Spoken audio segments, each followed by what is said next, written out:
बच्चों के सीखने का एवं सीखने के लिए आकलन किस प्रकार करेंगे? तो सीखने का आकलन दो प्रकार से किया जा सकता है, मौखिक निष्पादन एवं लिखित, या इनमें से दो या अधिक विधियों का मिश्रण।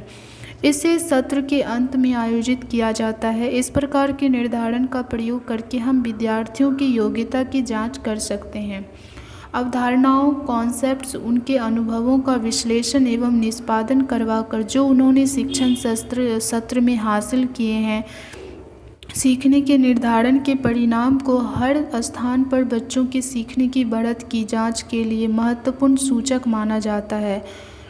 इनका प्रयोग हम तुलना करने के लिए भी कर सकते हैं, जैसे विभिन्न विषयों में विद्यार्थियों के कार्यों का निष्पादन, कक्षा में बच्चों के बीच तुलना इत्यादि। परिणामों को अगले सत्र या शैक्षिक वर्ष हेतु पाठ्यचर्यात्मक क्रियाओं की योजना बनाने के लिए प्रयोग कर सकते हैं। आगे उनके सीखने के निर्धारण के परिणामों को अंकों या ग्रेडों के माध्यम से दिखाया जाता है। सीखने के निर्धारण के लिए विभिन्न प्रकार के प्रश्नों वाले टेस्ट, बच्चों के शैक्षिक शैक्षिक record, rating scale, check list जैसे उपकरणों से हम उनके अधिगम का आकलन करते हैं।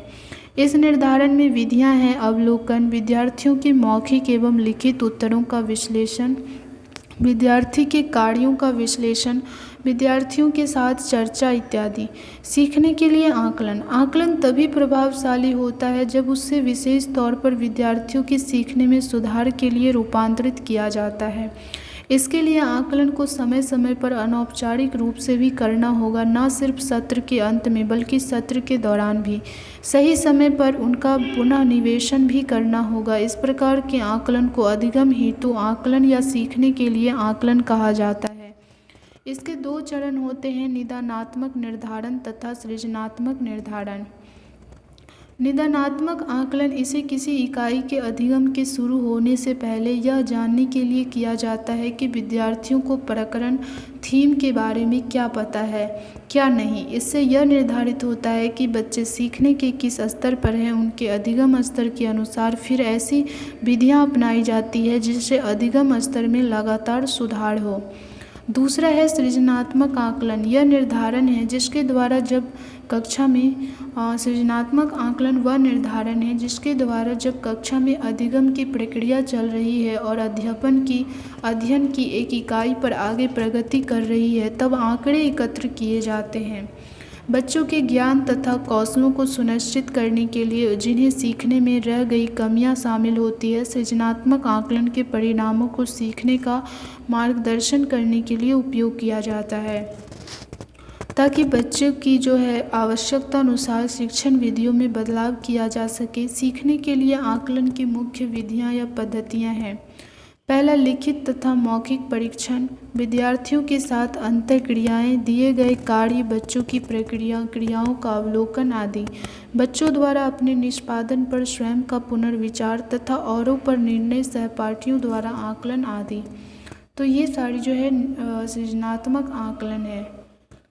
तो इस तरीके से बच्चे का सीखने के लिए आकलन कक्ष में या फिर कभी भी किया जा सकता है। और सीखने का आकलन वो मौखिक, निष्पादन एवं लिखित सत्र के अंत में होता है। तो इस तरीके से बच्चों के सीखने का एवं सीखने के लिए आकलन किया जा सकता है।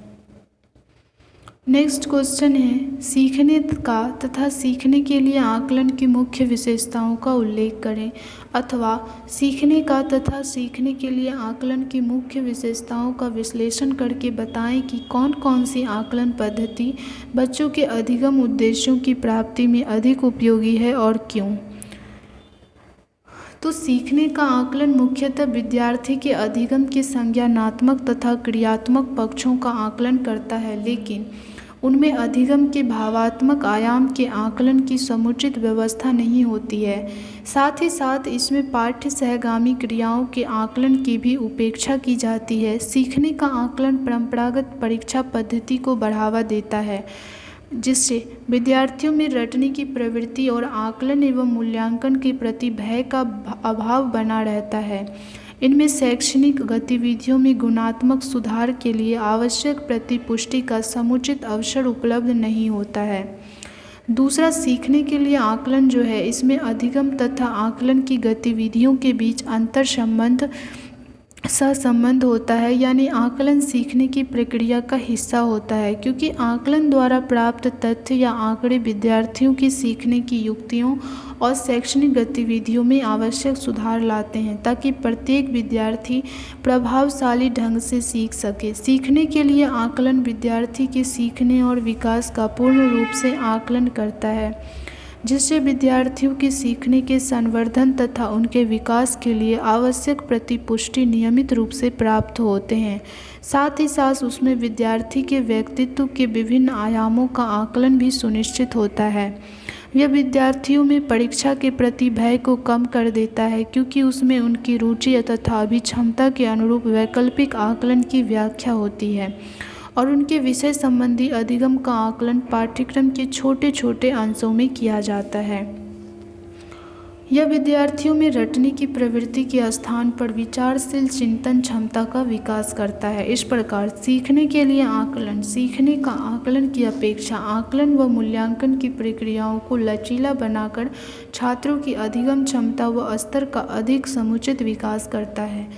तो दो बातें हैं, एक सीखने के लिए आकलन और सीखने का आकलन। तो जो हम लोग सीखे होते हैं उसका जो आकलन होता है वो उसे हम लोग वार्षिक परीक्षा कह सकते हैं। तो ये हुआ सीखने का आकलन। और जो हमारी कक्ष में साप्ताहिक या माह के अंतर्गत होता है या एक दिन में जो आकलन किया जाता है तो उसे हम लोग सीखने के लिए आकलन कहते हैं। तो सीखने का आकलन जो होता है वो बच्चे के रटने पर आधारित होता है, क्योंकि वो जानता है कि अगर इसमें हम लोग नंबर नहीं लाएंगे तो दूसरी कक्षा में हम लोग को जाने को नहीं मिलेगा। लेकिन जो कक्ष में आकलन होता है सीखने के दौरान या सीखने के लिए, तो उसमें ये भय नहीं होता है, तो इससे बच्चे अधिक बेहतर तरीके से सीख पाते हैं। तो सीखने का आकलन की अपेक्षा जो है सीखने के लिए आकलन ज़्यादा लाभकारी एवं लचीला है। ये प्रक्रिया बच्चों को अधिगम क्षमता व स्तर का अधिक समुचित विकास करता है। उसके बाद नेक्स्ट क्वेश्चन है, व्यवहारवाद के दृष्टिकोण से सीखने का क्या आशय है। जो व्यवहारवादी हैं, जो व्यवहार को ज़्यादा मान्यता देते हैं बच्चों के, व्यवहारवाद के दृष्टिकोण से सीखने का क्या आशय है, इसकी अवधारणा तथा आधारभूत मान्यताएं क्या है, इसकी आलोचनात्मक समझ विकसित करें। सीखने अथवा दूसरा क्वेश्चन हो सकता है, सीखने के व्यवहारवादी दृष्टिकोण की अवधारणा तथा आधारभूत मान्यताओं का वर्णन करें, इसकी आलोचनात्मक समझ विकसित करें। ये दोनों क्वेश्चन एक ही है, व्यवहारवादी दृष्टिकोण क्या है और इसकी जो है मान्यताओं और अवधारणाओं को बताना है तथा इसकी आलोचनात्मक समझ भी विकसित करनी है। तो चलिए, सबसे पहले व्यवहारवाद शब्द की उत्पत्ति देखें तो यह व्यवहार शब्द से निर्मित है, अतः स्पष्ट कहा जा सकता है कि यह मानव के व्यवहारिक पहलू से जुड़ा होता है।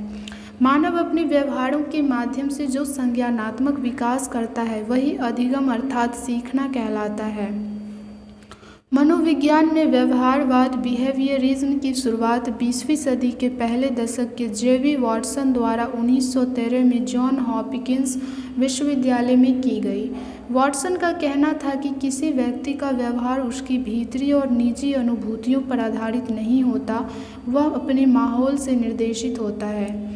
मानसिक स्थिति का पता लगाने के लिए किसी बाह्य उत्प्रेरक के प्रति व्यक्ति की अनुक्रिया का प्रेक्षण करना ही काफ़ी है। तो ये जो है जेवी वॉटसन साहब, इन्होंने 1913 में जो है जॉन हॉपकिंस विश्वविद्यालय में व्यवहारवाद की शुरुआत की और इन्होंने वॉटसन ने कहा कि किसी व्यक्ति का व्यवहार जो है उसकी भीतरी और निजी अनुभूतियों पर आधारित नहीं होता है, वह अपने माहौल से निर्देशित होता है। मानसिक स्थिति का पता लगाने के लिए किसी बाह्य उत्प्रेरक के प्रति व्यक्ति की अनुक्रिया का परीक्षण करना ही काफ़ी है, ये पता लगाने के लिए कि व्यवहारवाद और चूँकि व्यवहार का पता लगाने के लिए। उसके बाद उदाहरण स्वरूप यदि घर में किसी बड़े बुजुर्ग का आगमन हो तो अवश्य ही बच्चे अपने माता पिता के व्यवहारों का अनुकरण करते हुए चरण स्पर्श करते हैं। प्रारंभ में भले वह यह अनुकरण तक ही सीमित हो, किंतु बाद में बच्चों को स्वतः संज्ञान होने पर वह यह जान लेते हैं कि बड़ों को चरण स्पर्श करना चाहिए। यही ज्ञान अधिगम या सीखने का व्यवहारवाद है। व्यवहारवाद एक आवृत्ति या दृष्टिकोण है। यह मनोविज्ञान का ऐसा उपागम है जो निरीक्षण योग्य तथा मापन योग्य व्यवहार को बल देता है। इसके द्वारा मनोविज्ञान में सत्य आंकड़े प्राप्त किए जा सकते हैं। इससे प्रमुख घटकों में क्रियाएं, चिंतन एवं भावनाएं आदि भी आती है। व्यवहारवाद के 3 प्रकार माने गए हैं: विधि व्यवहारवाद, मनोवैज्ञानिक व्यवहारवाद और दर्शन शास्त्रीय व्यवहारवाद। उदाहरण के लिए, यदि बच्चा सीखता है कि विद्यालय में एक विशेष घंटी बजने का अर्थ है विद्यालय में लंच ब्रेक यानी खाने का समय, वह विभिन्न कालखंडों को पहचान लेता है और उन्हें संबद्ध भी कर लेता है। फिर किस कालखंड में किस अध्यापक द्वारा किस प्रकार के क्रियाकलाप या एक ही अध्यापक द्वारा विभिन्न कालखंडों में कौन से क्रियाकलाप कराए जाने हैं यह जान लेता है। इस पहचान या साहचर्य का आधार घंटी या अध्यापक और उस कालखंड में किए जाने वाले क्रियाकलाप हैं, जैसे गणित, अंग्रेजी या लंच आदि। ये सभी दृष्टांत अधिगम के व्यवहारवादी दृष्टिकोण के उदाहरण हैं। आधारभूत मान्यताएं: ये व्यवहार के वस्तुनिष्ठ अध्ययन में विश्वास रखते हैं। मानव एवं पशु दोनों के वस्तुनिष्ठ अवलोकन योग्य व्यवहार उनके अध्ययन के विषय वस्तु हैं। इसका मुख्य बल वातावरण पर होता है तथा यह उपागम व्यवहार के निर्धारण में आनुवांशिकता की तुलना में वातावरण को अधिक महत्वपूर्ण मानता है। अनुबंधन, जो कि उद्दीपक और अनुक्रिया के बीच संबंध से बनता है तथा वस्तुनिष्ठ वैज्ञानिक विधि द्वारा सफलतापूर्वक विश्लेषित किया जा सकता है, व्यवहार के समझ के लिए महत्वपूर्ण तथ्य है। अधिगम के मुख्य बिंदु अनुबंधन है। व्यवहारवादी विश्वास करते हैं कि ज्ञान की एक इकाई ज्ञान की नई इकाई से समानता, विरोधाभास तथा सामीप्य के कारण साहचर्य स्थापित करती है। इसकी आलोचनात्मक समझ: जब एक व्यवहार वांछनीय परिणाम की ओर जाता है तो भविष्य में फिर से पुनरावृत्ति होने की संभावना है। यदि क्रियाएं नकारात्मक परिणाम की ओर ले जाती है तो व्यवहार शायद दोहराया नहीं जाएगा। जैसा कि शोधकर्ताओं ने व्यवहार संबंधी अवधारणाओं में समस्याओं की खोज की, कुछ सिद्धांतों को बनाए रखने लेकिन दूसरों को खत्म करने के लिए नए सिद्धांत उभरने लगे। तो व्यवहारवाद का जो है सिद्धांत सबसे पहले जो है जे.बी. वाटसन साहब के द्वारा दिया गया था 1913 में। इन्होंने बातें कही थी कि जो व्यवहारवाद है वो प्रत्यक्ष रूप से दिखाई पड़ता है और बच्चे इसका अनुकरण करके अपने व्यवहार में परिवर्तन करते हैं। तो इस तरीके से जो इसकी आलोचनात्मक समझ है वो यह है कि जब एक व्यवहार वांछनीय परिणाम की ओर जाता है तो उसकी पुनरावृत्ति हो सकती है, लेकिन यदि ये क्रियाएं नकारात्मक परिणाम की ओर ले जाए तो व्यवहार शायद दोहराया नहीं जाएगा। तो इसी के अंतर्गत जो है नए नए सिद्धांत का पुनरुत्पादन हुआ। उसके बाद नेक्स्ट क्वेश्चन है, सीखने के व्यवहारवाद के दृष्टिकोण का प्रभाव आज के विद्यालयी शिक्षण में किस प्रकार पड़ा, स्पष्ट करें। इसकी आलोचनात्मक समझ भी विकसित करें। तो सीखने के व्यवहारवाद के दृष्टिकोण का प्रभाव आज के विद्यालयी शिक्षण में किस प्रकार पड़ा है और इसकी आलोचनात्मक समझ हम लोगों को बताना है। उसके बाद नेक्स्ट क्वेश्चन इसी में है, सीखने के व्यवहारवाद के सिद्धांत को शिक्षा के क्षेत्र में योगदान का उल्लेख करें। तो सीखने के जो व्यवहारवाद के सिद्धांत है, सीखने के व्यवहारवाद के सिद्धांत, उसका शिक्षा के क्षेत्र में क्या योगदान है इसके बारे में बताना है। ये दोनों क्वेश्चन एक ही है, तो उत्तर देखते हैं। व्यवहारवाद का शिक्षा के क्षेत्र में योगदान निम्नलिखित हैं। व्यवहारवाद ने जो विधियां व तकनीक प्रदान की है उनसे बच्चों के व्यवहार को समझने में काफ़ी मदद मिली। सीखने और प्रेरणा के क्षेत्र में व्यवहारवाद ने जो विचार प्रस्तुत किए हैं वे अत्यंत महत्वपूर्ण हैं। बच्चों की संवेगों का प्रयोगात्मक अध्ययन करके व्यवहारवादी मनोवैज्ञानिकों ने इनके संवेगात्मक व्यवहार को समझने का ज्ञान प्रदान किया। व्यवहारवाद ने मानव व्यवहार पर वातावरणीय कारकों की भूमिका पर विशेष जोर दिया। वाटसन ने, जो जे.बी. वाटसन साहब थे, उन्होंने पर्यावरणीय कारकों को बच्चों के वैयक्तिक विकास में काफ़ी महत्वपूर्ण बताया। वाटसन का यह कथन है कि यदि उन्हें 1 दर्जन भी स्वस्थ बच्चे दिए जाते हैं तो वे उन्हें चाहे तो डॉक्टर, इंजीनियर, कलाकार या भिखारी कुछ भी उचित वातावरण प्रदान कर बना सकते हैं। उन्होंने वातावरण की भूमिका पर विशेष प्रकाश डाला है।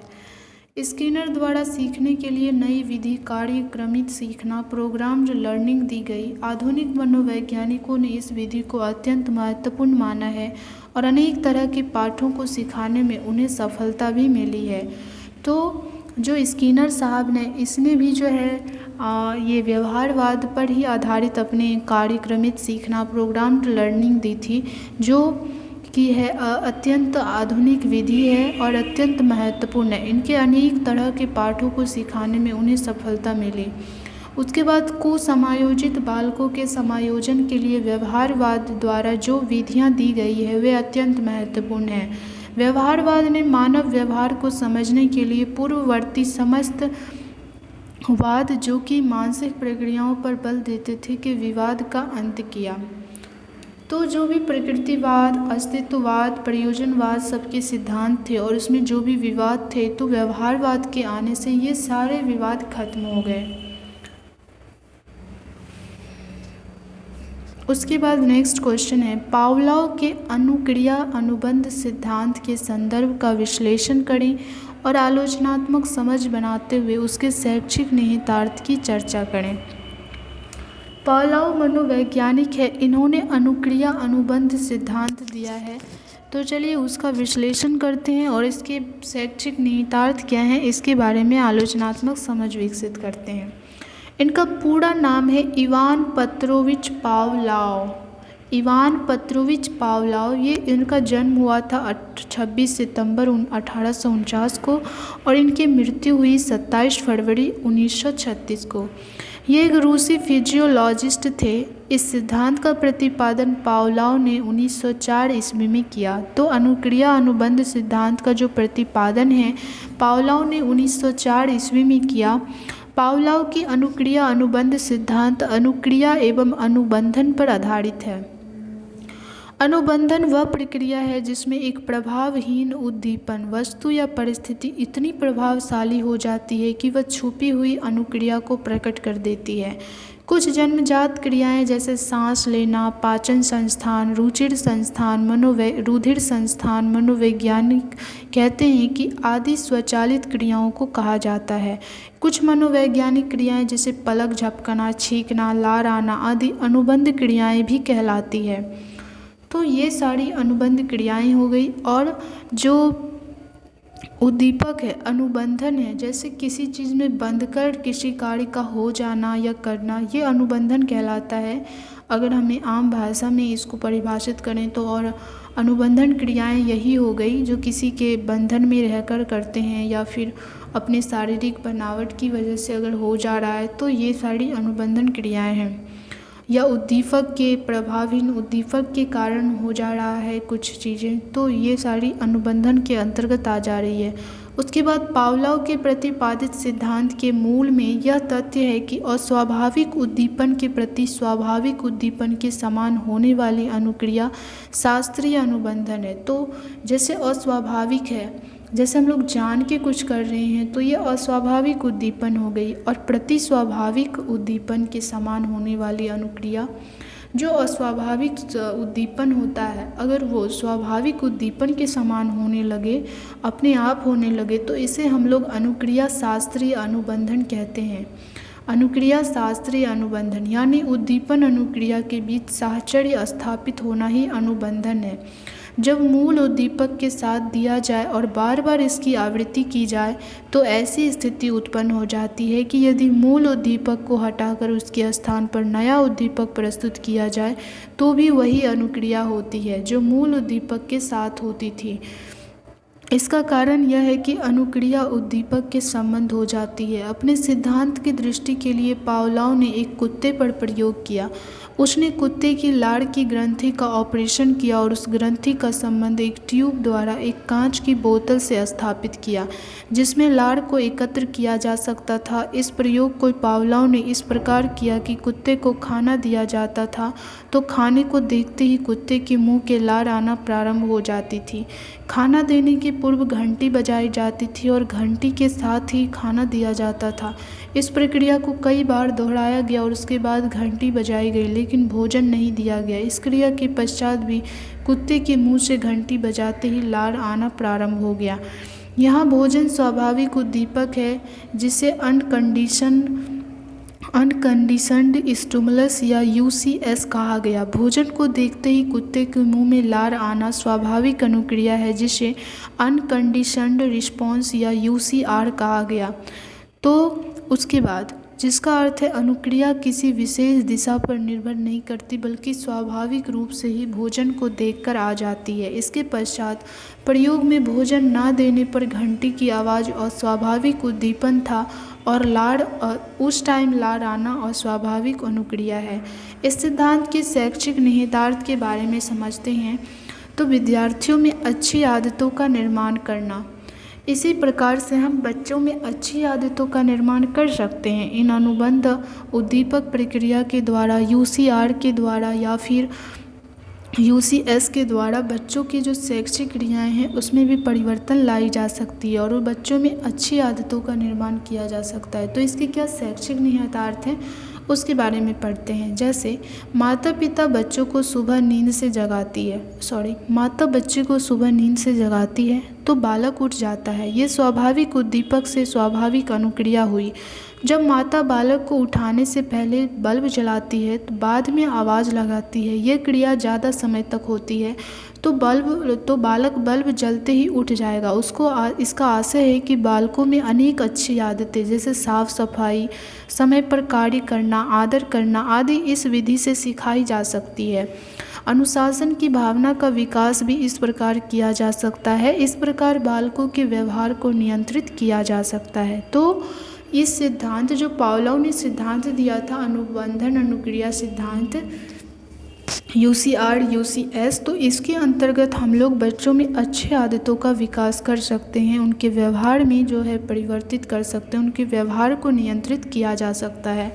उसके बाद भय दूर करने में बालक प्रायः पुलिस, डॉक्टर, चूहा आदि को देखकर डर जाते हैं क्योंकि उनके साथ वहां अनुबंध स्थापित कर चुके होते हैं। यदि इनके इस डर को दूर करना है तो प्रति अनुबंध के द्वारा किया जा सकता है। दूसरा है वस्तुओं के नाम सिखाना। बच्चे को पापा, मामा आदि नाम सिखाना यह पुरातन अनुभव के जरिए होता है। बुरी आदतों को छोड़ना, यह सिद्धांत न केवल अच्छी आदतों को सिखाने में सहायक है बल्कि खराब आदतों को छोड़ने में भी यह उपयोगी है।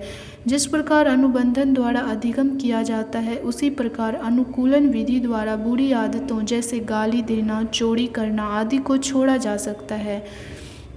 कुसमायोजित बालक में व्याप्त संवेगात्मक अस्थिरता व चिंता आदि का निवारण भी इस विधि द्वारा किया जा सकता है।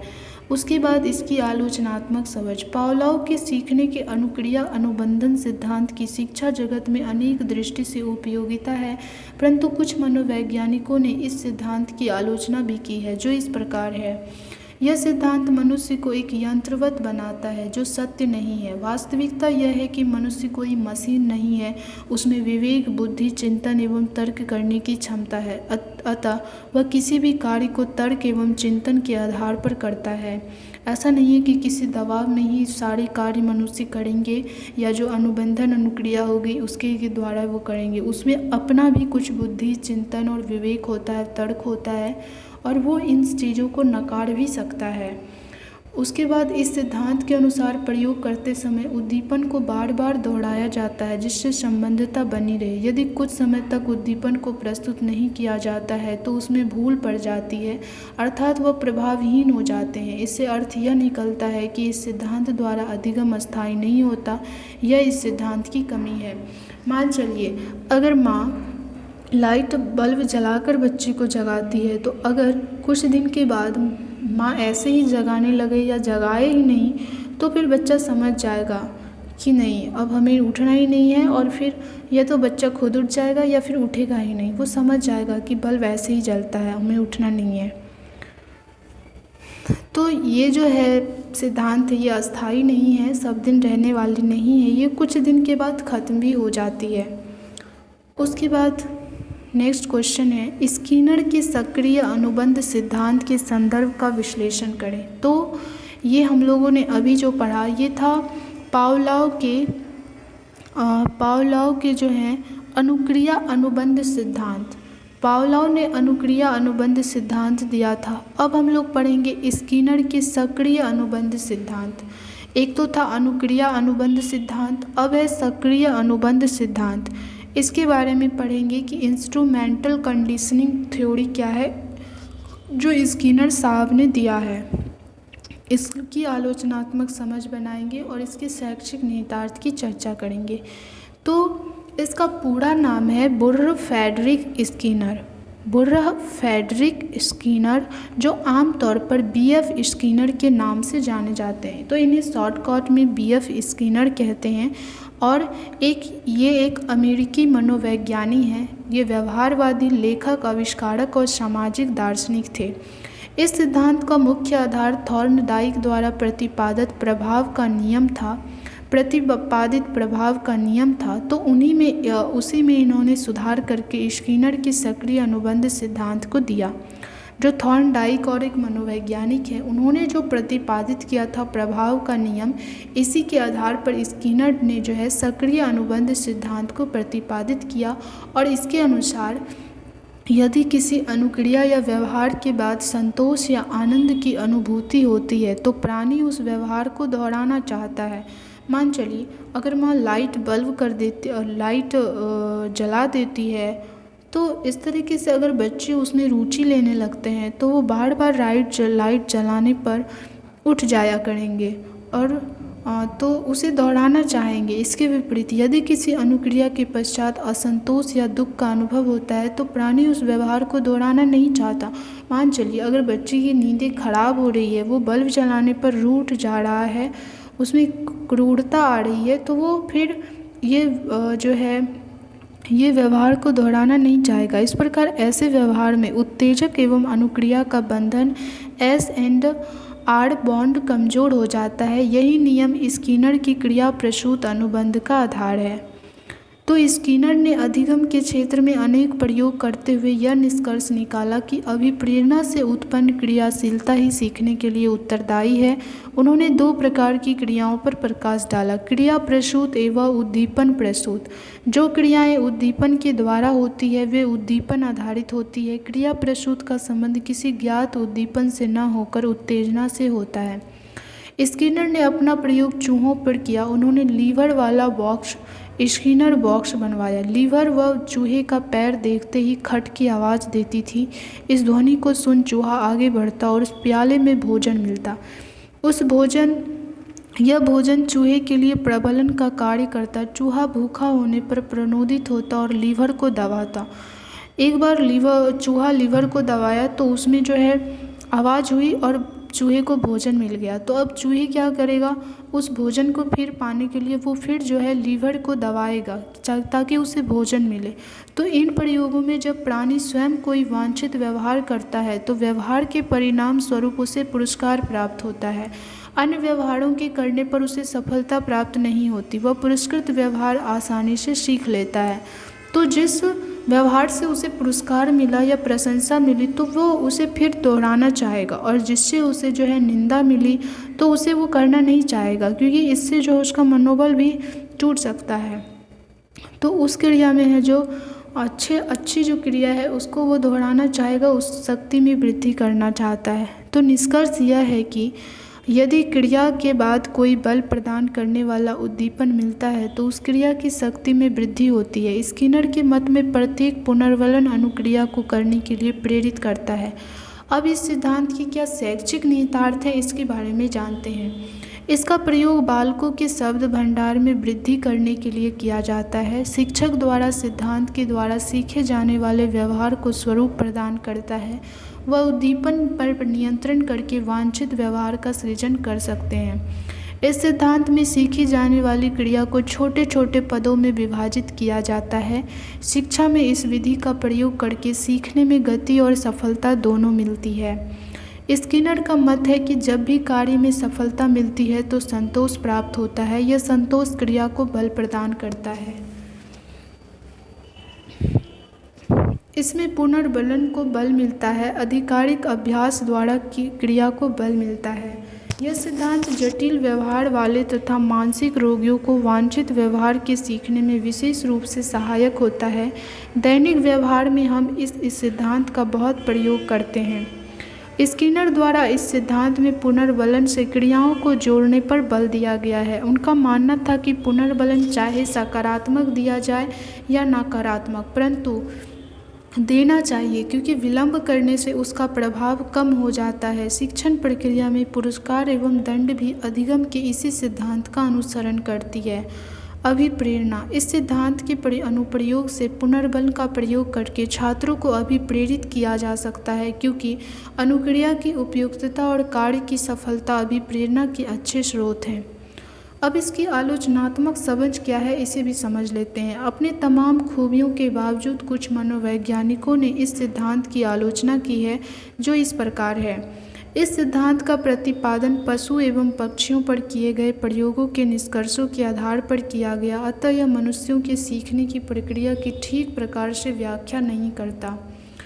तो ये जो है चूहों पर किया गया था, जो एक पशु है और पशु पक्षी के अंतर्गत आता है। तो ये मानव के लिए ठीक है कि नहीं, ऐसा प्रयोग इन्होंने नहीं किया।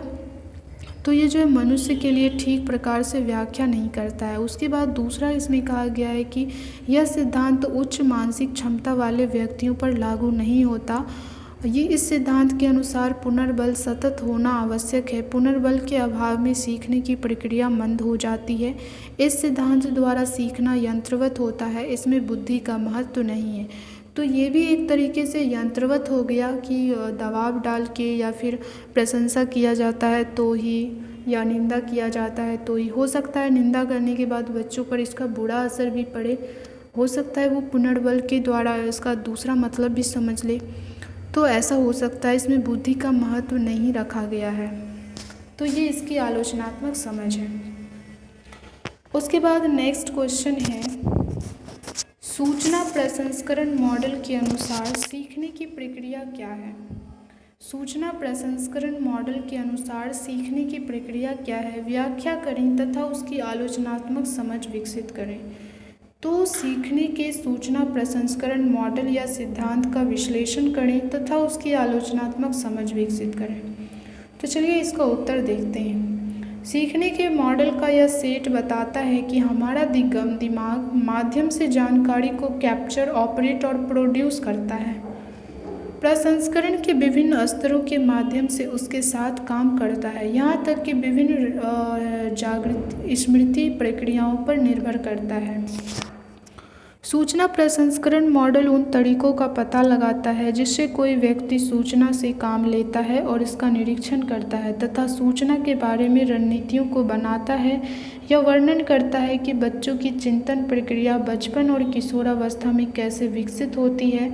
बच्चों से भिन्न किशोर अधिक जटिल ज्ञान अर्जित कर अपने आप को सूचना प्रसंस्करण के लिए समर्थ कर बृहद क्षमता विकसित कर लेते हैं। कंप्यूटर के समान मानवीय संज्ञान भी मानसिक हार्डवेयर और सॉफ्टवेयर रखता है। मानसिक हार्डवेयर विभिन्न स्मृतियों के साथ संज्ञानात्मक संरचना रखता है जहां सूचना संरक्षित रहती है, जबकि मानसिक सॉफ्टवेयर संज्ञानात्मक प्रक्रियाओं का संगठित समुच्चय है जो विशिष्ट कार्य को पूर्ण करने में व्यक्तियों की सहायता करता है। जानकारी का प्रसंस्करण इंद्रियों के माध्यम से उत्तेजना, कंप्यूटेशनल भाषा में इनपुट की प्राप्ति के साथ शुरू होता है, तो बच्चे इसे अर्थ देने के लिए सक्रिय रूप से जानकारी को एनकोड करते हैं और इसे लंबे समय तक स्मृति में संग्रहित करने के साथ उसे संयोजित करते हैं। अंत में एक प्रतिक्रिया आउटपुट निष्पादित किया जाता है। उदाहरण के लिए, यदि एक बच्चा परीक्षा में बहुत अच्छा करना चाहता है तो उसे पढ़ने के दौरान स्मृति में संरक्षित सूचना को खोलना ही होगा और फिर परीक्षा के दौरान आवश्यक सूचना को पुनः प्राप्त करना होगा। यह उपागम बचपन और किशोरावस्था के दौरान चिंतन प्रक्रिया का विश्लेषण व्यक्तिगत कंप्यूटरों में की गई व्यक्तिगत उन्नतियों के समान करता है। जैसे एक दशक पहले बने कंप्यूटर की तुलना आधुनिक कंप्यूटरों से करें तो आधुनिक कंप्यूटरों में बेहतर हार्डवेयर और सॉफ्टवेयर होते हैं। उसी प्रकार बड़े बच्चों और किशोरों में बेहतर हार्डवेयर और सॉफ्टवेयर है। जब हम लोग अवलोकन करते हैं तो बड़े बच्चे गणित की समस्याओं को आसानी से हल कर लेते हैं, अपेक्षाकृत छोटे बच्चों के जो अधिकतर कैलकुलेटर पर विश्वास करते हैं। विकास का एक महत्वपूर्ण पहलू है सूचना प्रसंस्करण के लिए अच्छी रणनीतियों को सीखना।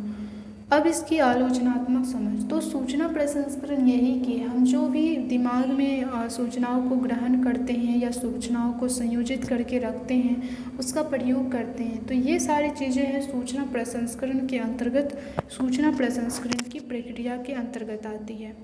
अब इसकी आलोचनात्मक समझ विकसित करते हैं। तो आलोचनात्मक समझ के अंतर्गत सीखने की यह दृष्टि, जो सूचना प्रसंस्करण की दृष्टि है, ये व्यवहारवाद की प्रतिक्रिया के रूप में उभरी। मानव प्रोग्राम्ड जानवर नहीं है जो बस पर्यावरणीय उत्तेजनाओं का जवाब देते हैं। इसके विपरीत हम तर्क संगत प्राणी हैं जिन्हें सीखने के लिए सक्रिय भागीदारी की आवश्यकता होती है और जिनके कार्य विचार का परिणाम होते हैं। व्यवहार में परिवर्तन देखा जा सकता है, लेकिन केवल एक सांकेतक के रूप में कि व्यक्ति के सिर में क्या होता है। संज्ञानात्मक एक कंप्यूटर के रूप में मन के रूपक मन का उपयोग करता है, सूचना प्रवेश करती है, संसाधित होती है और व्यवहार में कुछ परिणामों की ओर ले जाती है। तो संज्ञानात्मकता एक कंप्यूटर के रूप में मन के रूपक का उपयोग करता है, सूचना प्रवेश करती है, संसाधित होती है और व्यवहार में कुछ परिणामों की ओर ले जाती है। तो ये सारी बातें सूचना प्रसंस्करण के अंतर्गत आ गई। उसके बाद हम लोग नेक्स्ट क्वेश्चन पढ़ते हैं। नेक्स्ट क्वेश्चन है, सीखने और समाज में अंतर संबंधों की व्याख्या करें। सीखने और समाज में क्या अंतर संबंध है, इसके बारे में बताना है। इसी के अंतर्गत एक और क्वेश्चन है, बच्चे समाज में रहकर किस प्रकार सीखते हैं, वर्णन करें। दूसरा क्वेश्चन है, समाज किस प्रकार बच्चों की सीखने में भूमिका निभाता है, स्पष्ट करें। तो ये सारी चीज़ें सीखने और समाज के बीच की अंतर संबंध को बताने के लिए कहा गया है। तो चलिए, समाज में रहकर सीखने से बच्चों का सामाजिकरण होता है, जिसके माध्यम से मनुष्य समाज के विभिन्न व्यवहार, रीति रिवाज, गतिविधियाँ इत्यादि सीखता है। सामाजिकरण के माध्यम से ही वह संस्कृति को आत्मसात करता है। सीखने की यह प्रक्रिया समाज के नियमों के अधीन चलती है। सीखने की प्रक्रिया में सामाजिक मानदंडों व संस्कृति की सबसे ज़्यादा अहमियत होती है। समाज में व्यक्ति की परिस्थिति व सामाजिक भूमिकाएं बदलती रहती है और उनके अनुरूप व्यवहार के लिए उसे आचरण तथा व्यवहार के नए प्रतिमान सीखने पड़ते हैं। उदाहरण के लिए, बचपन में जहाँ बच्चा सामाजिकरण के माध्यम से माता पिता, संबंधियों व बुजुर्गों से व्यवहार करना सीखता है, वही युवावस्था में उसे नए सिरे से दफ्तर में अपने सहयोगियों, वरिष्ठों, पड़ोसियों आदि से व्यवहार के तौर तरीकों को सीखना पड़ता है। यहाँ तक कि वृद्धावस्था में भी व्यक्ति नई भूमिकागत अपेक्षाओं के अनुसार संबंधित सामाजिक व्यवहार ग्रहण करता है। इस प्रकार समाज में समाज के माध्यम से सीखने की प्रक्रिया जन्म से लेकर मृत्यु तक लगातार चलती रहती है। समाज में रहकर बच्चे सामाजिक जीवन की आवश्यकताओं की दृष्टि से बहुत कुछ सीखते हैं, जैसे हाव भाव, रहन सहन, कार्य करने के तरीके, भाषा, रीति रिवाज इत्यादि। घर परिवार के सदस्यों के साथ रहते हुए, खेलते हुए, विभिन्न प्रकार की क्रिया करते हुए भी वे अपने समाज और संस्कृति के मूल्य, नियम, मान्यताएं, भूमिकाएं, सोचने विचारने तथा व्यवहार करने के तौर तरीके भी सीखते हैं। इस प्रकार हम कह सकते हैं कि सीखने और समाज में अंतर संबंध से व्यक्ति की भागीदारी समाज में संभव हो पाती है। समाज में रहकर समाज द्वारा सीखने का उद्देश्य ही सामाजिक प्रक्रियाओं में भाग लेना एवं सामाजिक नियमों तथा मूल्यों के अनुरूप अनुसरण करना होता है। इसमें समाज के विभिन्न अभिकरण जैसे परिवार, पड़ोस, मित्र मंडली, विद्यालय, सहपाठी आदि महत्वपूर्ण भूमिका निभाती है। तो ये सारी बातें जो हैं समाज और सीखने में अंतर संबंध को स्थापित करता है।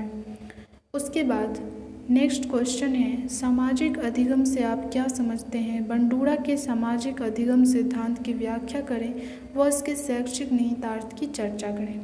तो इसे हम लोग अगले पार्ट में पढ़ेंगे।